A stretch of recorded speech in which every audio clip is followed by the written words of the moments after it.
All right, there are a number of ways that you can do this, and there's no real magical way to set it up. The magic is about finding what's most ideal for you. So I'm going to tell you about some popular frameworks that seem to work for most people, but understand that you don't have to do it these specific ways. You can set this up in a way that works best for you. One of the methods that I like to recommend to people if they want to try intermittent fasting is, I call it the timestamp method. And this is where you identify a feeding window during the day. And what that means is a window of time where you are allowed to eat calories. So an example, you could say you want your first meal of the day to be at 10 a.m. and your last meal of the day would be at 6 p.m. That would give you an 8-hour feeding window. You can eat calories between 10 a.m. and 6 p.m. and the rest of the day, which a lot of which will be accounted for by just you sleeping, you'll be fasting. So that is an 8-hour on, 16-hour off concept. The 8-16 or 16-8 is one that a lot of people like to use because it gives you enough flexibility that you're not going a super prolonged period without food. It still maybe allows you to have a breakfast, a lunch, and a dinner at somewhat normal times.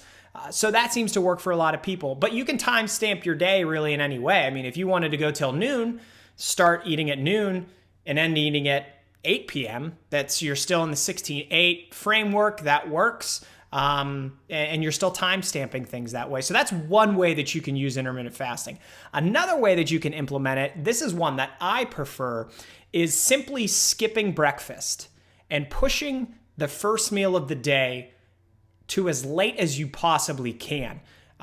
This isn't as feasible for everyone, but it's one that sets you up well for the back half of the day. Now, something I've found personally, and some of my clients, this has worked for them as well, is that you can honestly get through a big chunk of the morning without breakfast and just having some coffee. That seems to tide the hunger signals for a while. And especially once you get rolling with it for 2, 3, 4 days, your body will acclimate pretty quickly to it. And, you could push your first meal all the way back to 2 p.m. or 3 p.m. or 4 p.m. And then what that allows you to do is get your daily calories, which should be a relatively big number. Let's say you're dieting on 1,600 calories. Well, if you have 1,600 calories to eat during the day and you push your first meal back to 2 p.m., then you have, 2 p.m. to, I don't know, when do you finish dinner normally? 7 p.m.?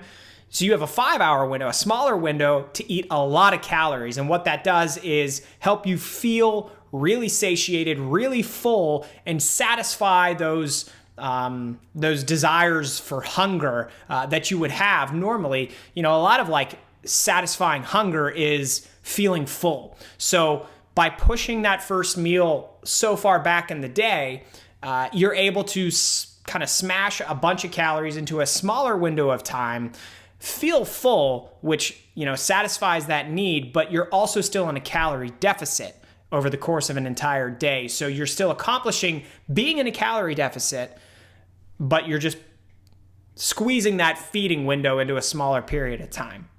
When I was younger, that's what I did. And I didn't even know I was doing intermittent fasting, but I wasn't terribly motivated in high school or college to wake up and accomplish things in the morning. So, my goal was okay, let's sleep as long as we can until first I have to get up to go to my first class, and I'll just roll into class. So I never ate breakfast, and my first meal would always be in the afternoon. And it's probably something that helped me prevent gaining the freshman 15 or a ton of weight in college, because I just wasn't eating the first half of the day. But then I felt really full the rest of the day because I was able to stuff my face.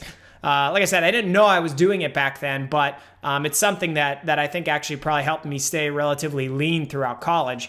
And these are all examples. You need to find what's going to work for you, but those are two: the timestamp method and then the method of just skipping breakfast and pushing that meal as late in the day as you can.